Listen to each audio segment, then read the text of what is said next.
Okay, I'm recording this as a test to see if my recording software does the job properly, and also to figure out how to edit, because some of my assignments need to be posted as videos and sent to my professor.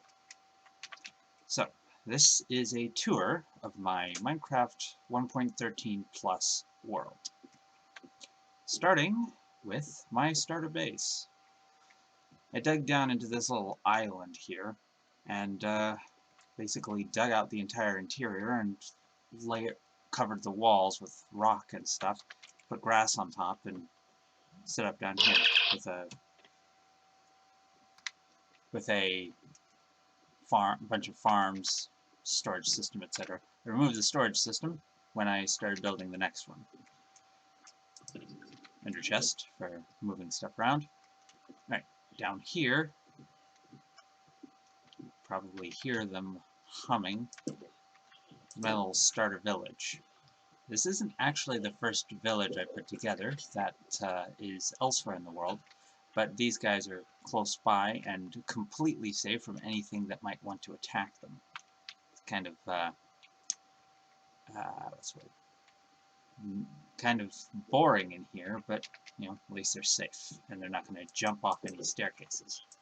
Mine's down there, and the Nether is closed until the next update because all I've got in there right now is freaking wasteland.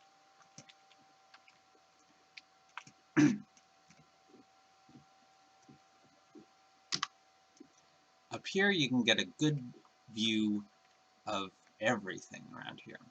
I call this larger island Birdwatch. This is Birdwatch Tower because, well, check out those icebergs. Icebergs in a river isthmus next to a temperate island which connects directly to a bunch of warm biomes. That is my farmhouse, the ranch. On top of it we have a clock tower and a nice little jungle tree set up as a watchtower. A place to escape in case the mobs get too bad.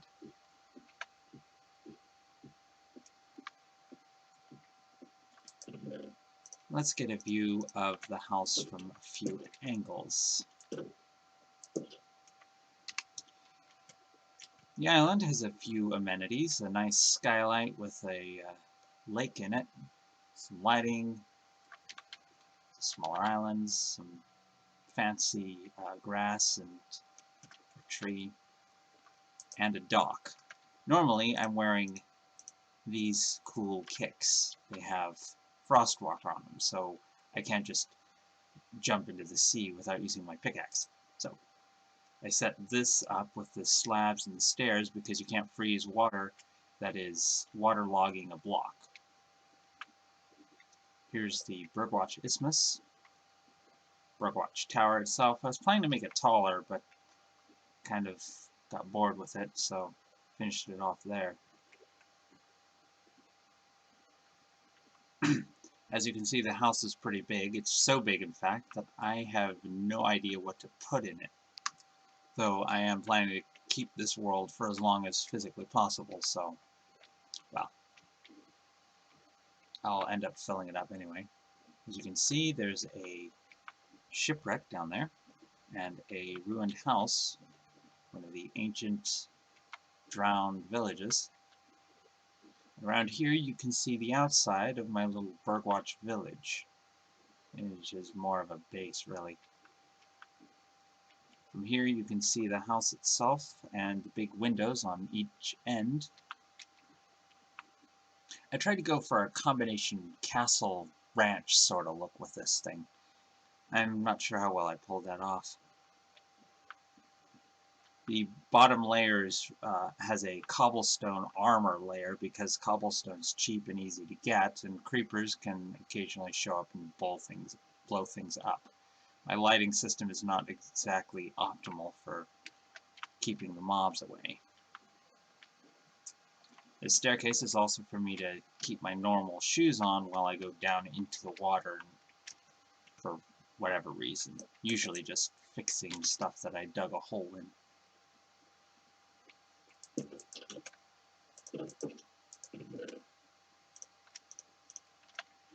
Now, let's take a look at the wreckage.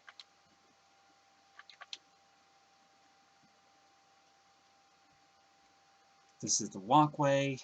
Put in some plank roads. Here's the watchtower.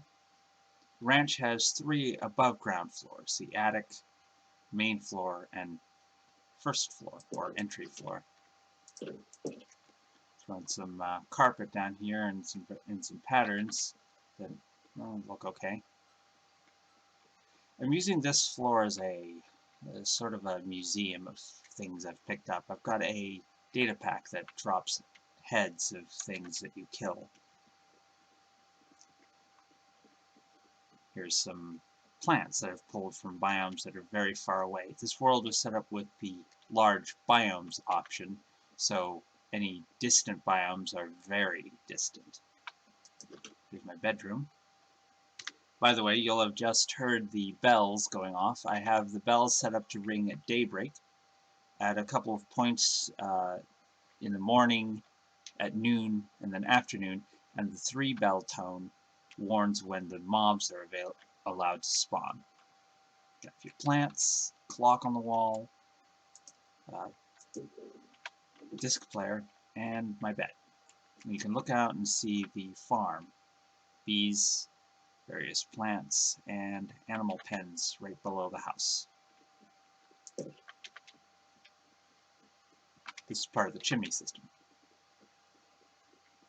To the upper level, get a nice view of some beaches, the savannah, and of course, the Bergs, for which this place is named. Let's get a look at the beach from up here.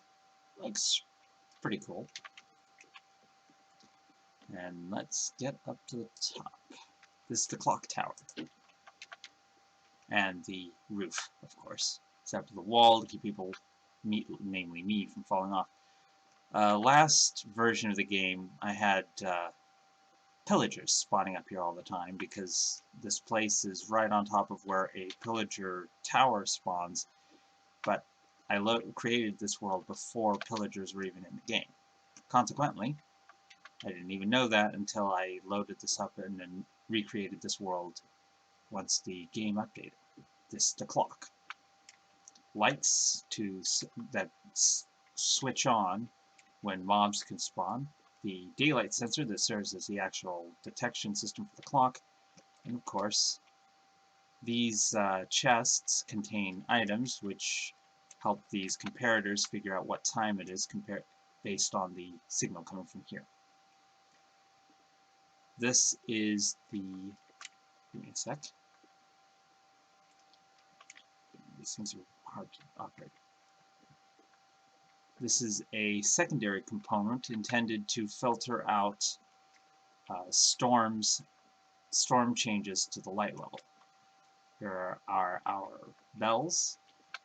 And as you can see here, I've got just a bunch of netherrack and dirt in here to give this enough of a signal for me to control when the system operates and how it operates. Alright, this goes all the way down to the basement, but right now, let's go the normal way. I had a plan to set up a chime down in the basement too, where I could hear it, but I haven't gotten around to doing that just yet. Right now I'm confused. There's also a hatch on the roof, part of the ladder system, that lets you get out on top of the clock tower for an even better view. Little redstone torch here that makes this place very visible at night for when I finally get around to defeating the Ender Dragon and finding an Elytra. Another view of the farm. You see the horse corrals over here, and the llama corral over here, another watchtower, and some extra construction there.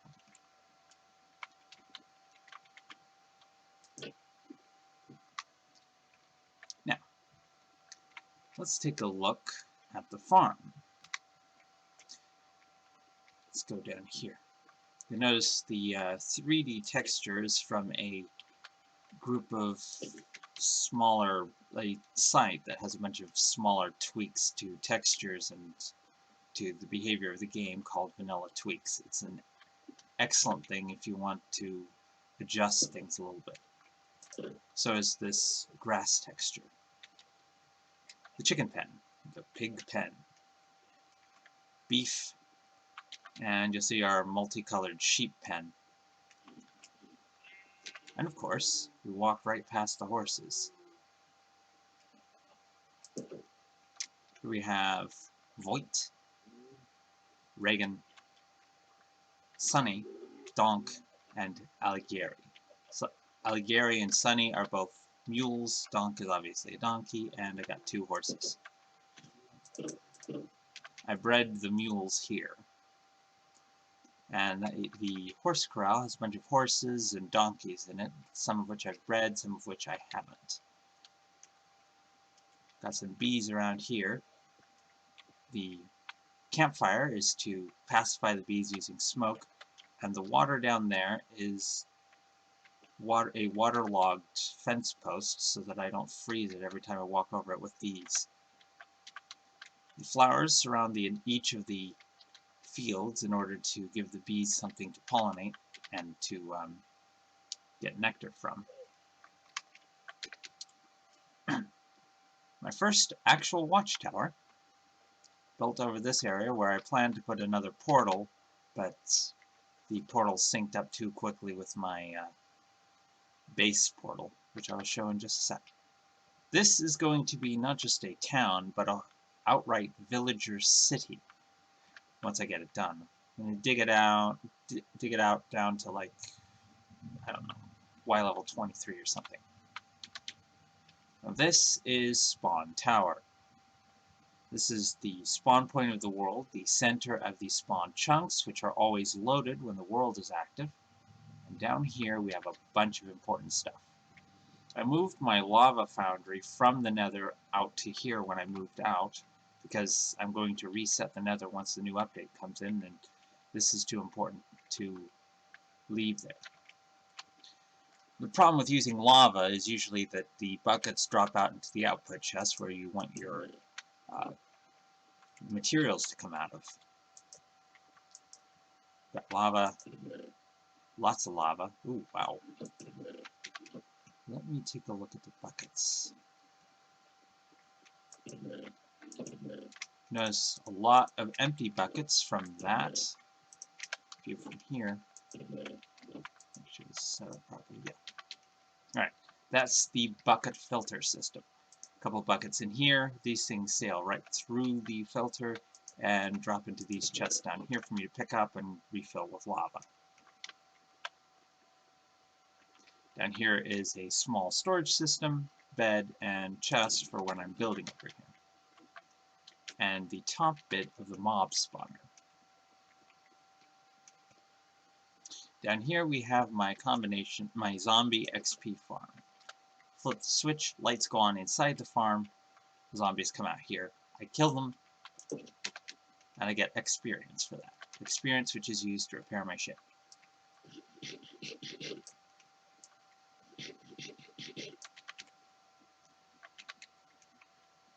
Up here, we also have the automatic reed farm. Got bamboo, I got sugarcane. It's not super efficient, but it runs all the time when I'm in the world, when the world is active, as long as I'm in the overworld out here. And of course, at the top, we have a nice view of the island. And a little catchment system for anything that will fall through the end portal once I finally get around to going into the end. In the meantime, it's just a really nice view. There's the city, there's the farm. There's a road out to a village. The road I never did particularly complete.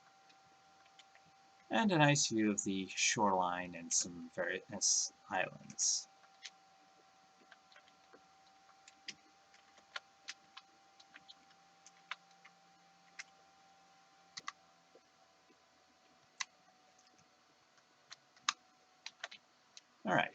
Let's head back to the farm. It's getting late again.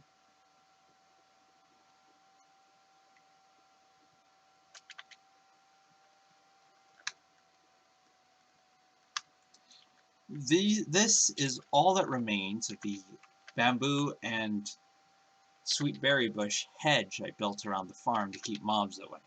The bees kept getting stuck on the bamboo walls, and I just had to chop it down every time to let them through, so I decided to just screw it, got rid of it. This is a symbol of Birdwatch, this particular section of the world, on a banner. Now since it's dark, let's go have a look down in the basement. Here is the storage system. I borrowed the actual storage system method and organization from the one at my work.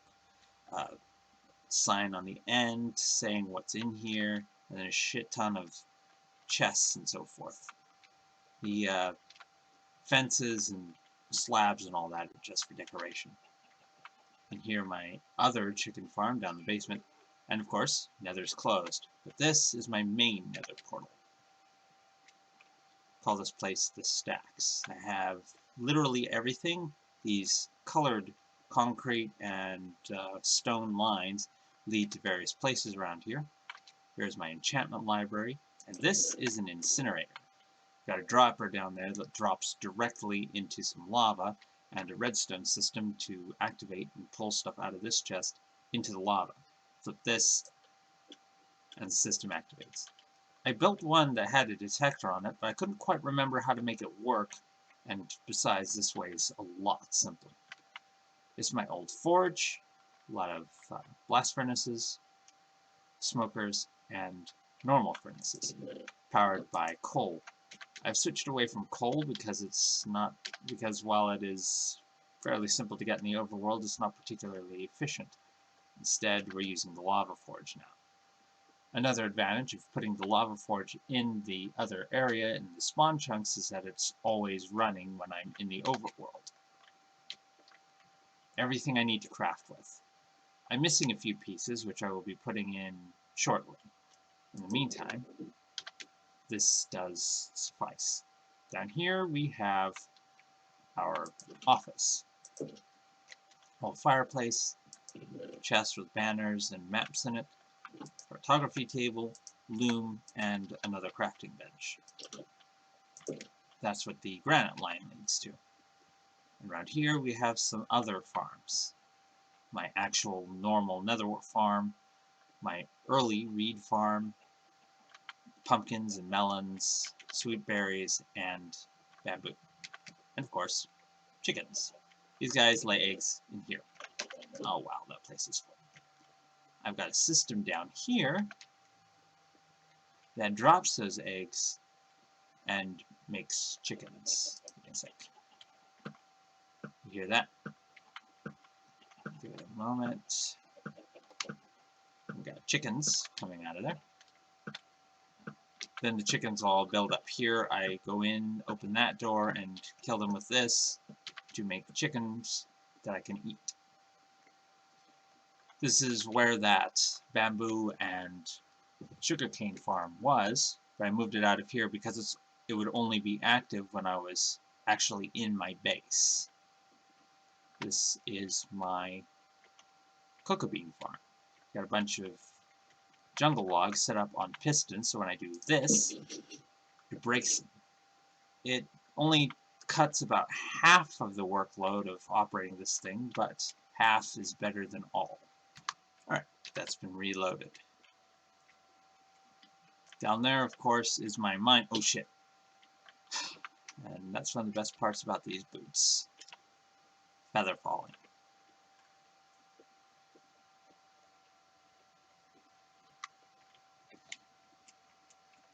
Dug out this area, set up a crafting, secondary storage, and basically a secure, lit up area that doesn't get mobs. And out here is the mine. Now, usually I take the stairs, but this scaffolding tower is quite convenient. I've got the upper levels blocked in with various blocks. mostly because it looks better and because that was my plan anyway, but this area stayed open so that I can eventually come back and put in the system that'll transfer the signal from the clock up top. Sorry, by the way, you can probably hear my computer operating in the background. Minecraft alone is a massive strain on the system. Well, it's a pretty good computer, so it's not that much of a strain. But recording adds an additional layer of strain onto it, and honestly, I need to kind of stress test it to make sure it'll work properly when I go to record my assignments. Now, since the Nether's closed, I've pulled all of my other portals out of the Nether side, so we have to go to the other sections of my world the hard way. When I first opened up this world, I managed to fish up a nice book containing the Frostwalker enchantment, so I actually walked across this area to go exploring rather than take a boat, but boats are quicker. And around here you can start to see the Emerald Springs dock, and well, combination dock and stables. I use the same dock system because, again, Frostwalker does not mix well with using boats. I'm just going to leave this here because we have to use a boat later anyway. And Emerald Springs is right over here. Technically, it's the future site of the Emerald Springs Resort, because right now all it has is Emerald Springs Village, my first actual village. Found a ravine, covered it over in glass and stone, and put in little houses and house fronts. Now, I set this place up a while ago, and consequently there are a few bits of design work that are pretty suboptimal, actually, including this central meeting area. If you'll notice, as I go down these staircases, these stairs have no railings, and the villagers can push each other off. I think my original mending villager died down here, or died to one of these mobs.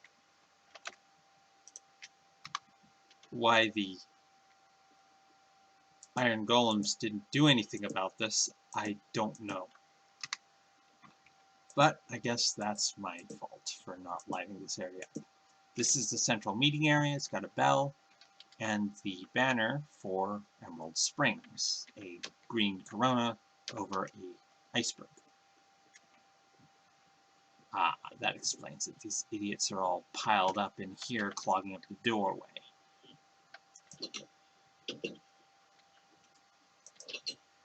These are the villages, or rather, the village. Bunch of little rooms with doors and windows and a nice enclosed area. About 3 floors with glass floors so that light can pass through all the levels, because this place was originally designed, and I did most of the main building before the Village and Pillage update, which completely changed how the villagers work. Nowadays, you can put villagers anywhere and the village will work, but back in the old days, you needed light, you needed floors, and you needed doors.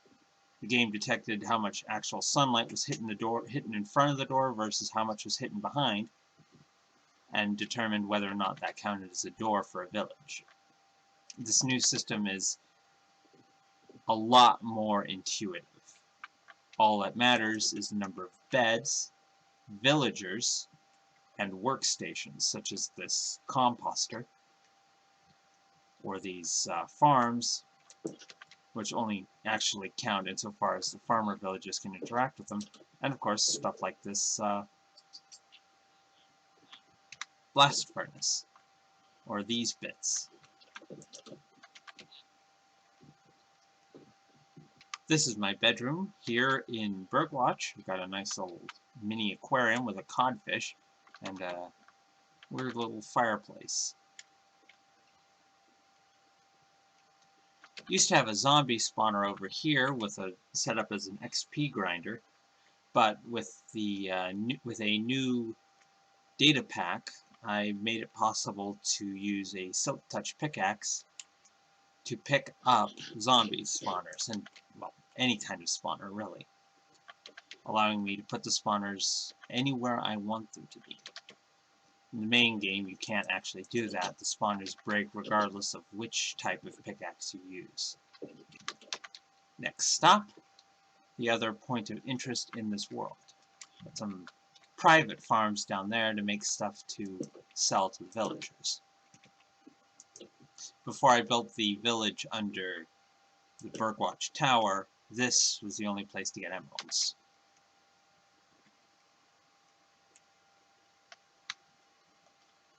Now, the actual stronghold is the reason I decided that I wanted to remake this world and stay in it rather than start a new one.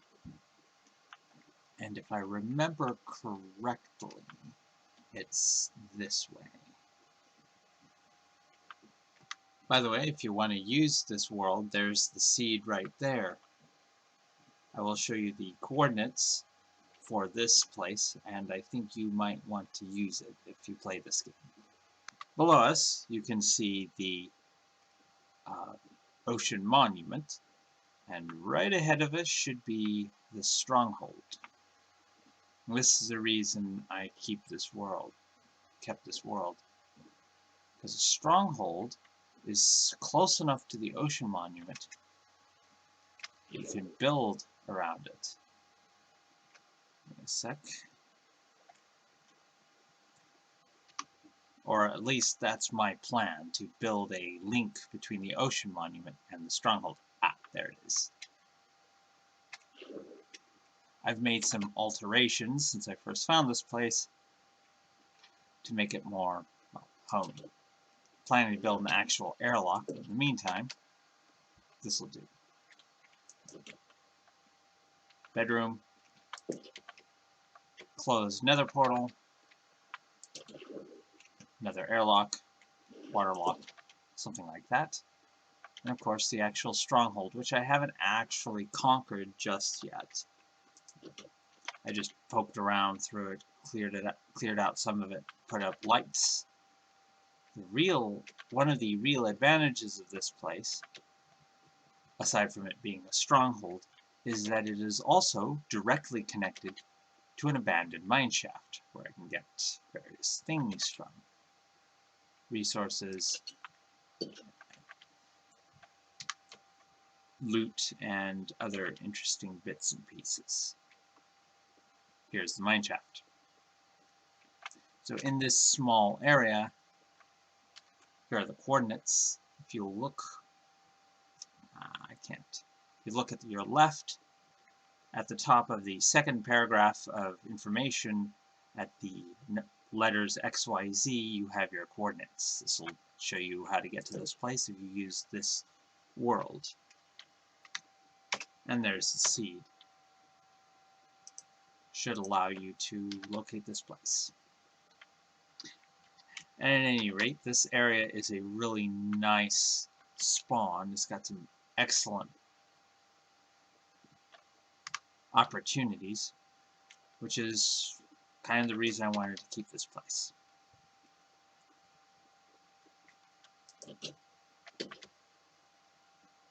It's a bit maze-like in here still, but I'm figuring out how to find my way. Ender chest. Again, I'm using these mostly as a place to put stuff that I want to transmit or send back to base. Of course, storage space, crafting. Still dark, but that means less underwater than it does on the surface. That said, I will take a moment to sleep in order to give me a chance to avoid mobs. Close that up.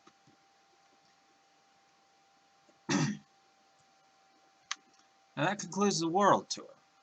If you notice on my hotbar, I have a compass and a clock. I always put one of each of those on my hotbar so I can find my way And so even if I'm underground, I know what time it is. This is the main temperate island on the other side of the isthmus from my Bergwatch base. Now that I think about it, that's not actually a lot of construction for having a world for going on like 4 or 5 years. But hey, that's what I've got.